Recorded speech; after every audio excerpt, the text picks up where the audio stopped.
Hi guys, this is Kelly once again from Bond Machines, and today I will be reviewing the Singer 5107 sewing machine. Okay, it's a pretty decent machine, strong, and has some interesting features. I'll quickly run through the features of the machine while I do some couple of stitches with the machine. I also want to thank all my subscribers for watching my videos, and also keep your comments coming, and I promise to answer all of them when I see them. Alright, so quickly I'll run through the features of the machine.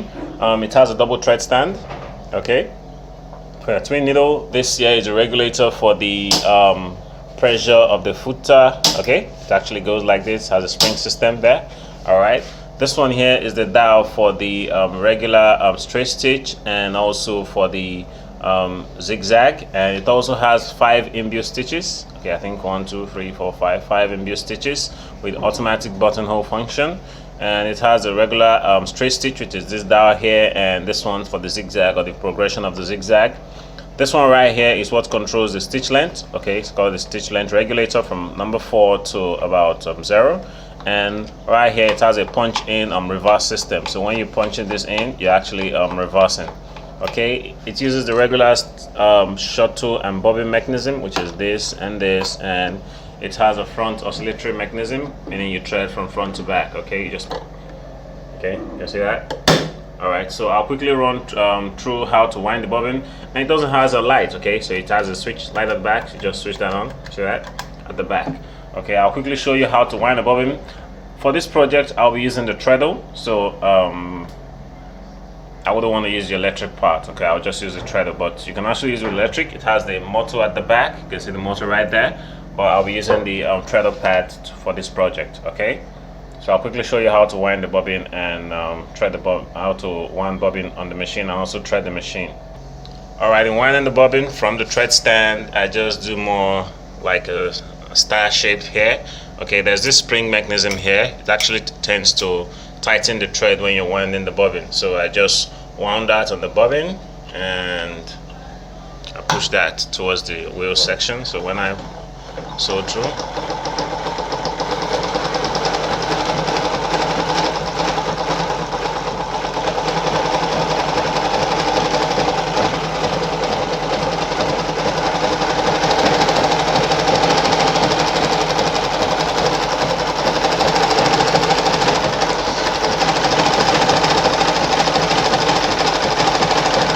so when I've gotten the quantity I actually want, I just flip that back and take out the bobbin. Alright, so now in threading your machine is quite easy. From any of the thread stand, you just put that in through here, and you pass that in through here also, and you go all the way down to the tension part. So you just make sure it goes inside properly in the tension part. You see that? Then from there it goes through the thread carrier. Okay, goes all the way down this way. Then you thread from front to back, like I said. Okay, so I'm gonna thread the needle now and sew the machine. Alright, for the regular straight stitch, you just put this, like I said, on this mark. Okay, this is the regular mark. This is the indicator here. Okay, this one here, this is the indicator here, and you put this on this part too. Then I'm using the higher stitch length, which is stitch length 4. So I'm gonna sew the regular straight stitch, like I said.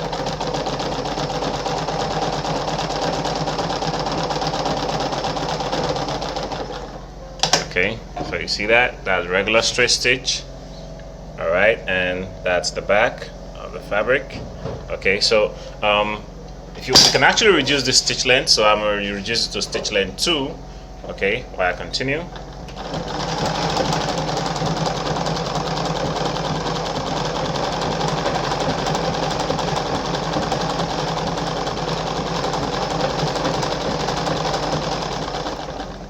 Alright, so there you have it, the back. Much reduced stitch length. Now if you want to sew the zigzag, you just turn this all the way to the higher zigzag, depending on what you want to do. So I'm gonna leave it on, let's say 1.5, and I sew.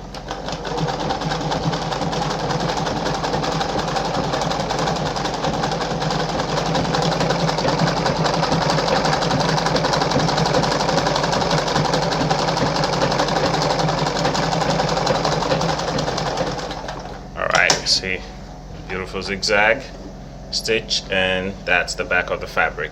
So you can actually reduce the stitch length also to get a much tighter one.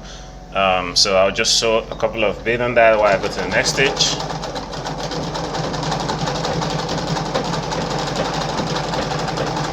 See that, guys? Much reduced stitch length. So now I want to go to the next one. You just turn this anti-clockwise. You just turn this to this one here. So I'm sewing this blind hem stitch, so it goes this way.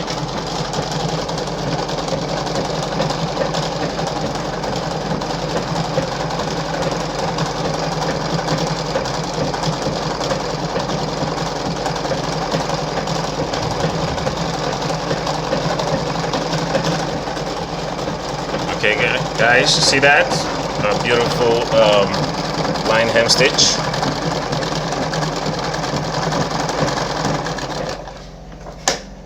So, see that, guys? The blind hem stitch. Now, to sew the other one, you just turn this dial all the way to the next one. Like I said, you're going anti-clockwise, and you just sew through. See that? I call this the dotted zigzag, okay? So you can actually use that to strengthen your fabric when you're sewing. It's very beautiful. And see that? Now you can also sew to the last one. I'll just turn this also to the left hand side, or the anti-clockwise, like I said.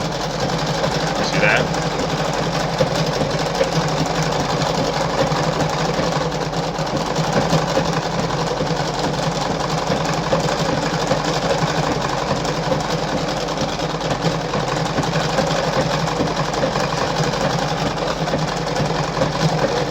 Okay, there you see that, guys. The stitches, the other one dotted zigzag, and the other one. So now the last stitches, you just put this on, turn this to this side. Then you make sure you turn this all the way down to 4. Okay, when you're sewing this last one, you turn it the stitch length all the way to 4. So when I sew through, it's very useful when you're sewing when you want to overlock your fabric. It's also used for embroidery design, but you can actually use this particular stitch now for overlocking your fabric. So I'm going to sew through right now, and you see.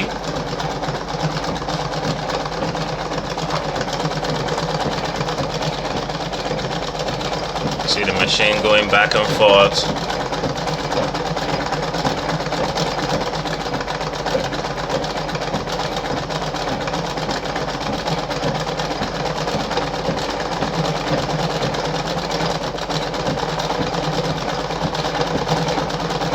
Okay, so there you have it, the last and final stitch. You can actually turn this also to straight stitch, but for this project I'll be using this particular one. Now I told you that the machine has buttonhole function, so I'm going to sew the buttonhole right now.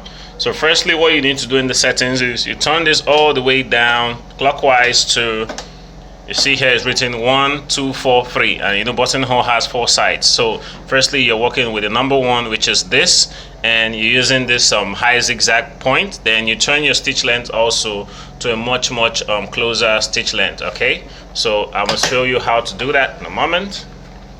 Take this off.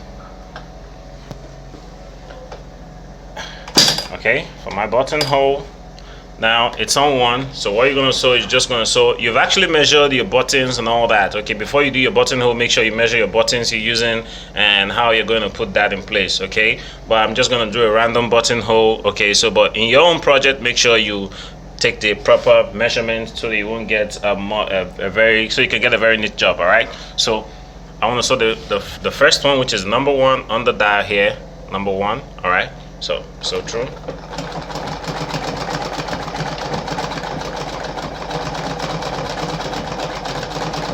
Okay, I've sewed as the left hand side, and I take it all the way down to 2. See, 2 here. So I just sew a couple. All right, then I turn it all the way down to 3. All right, so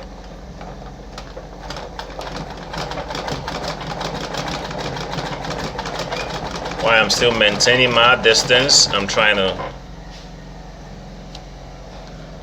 get to the last point, and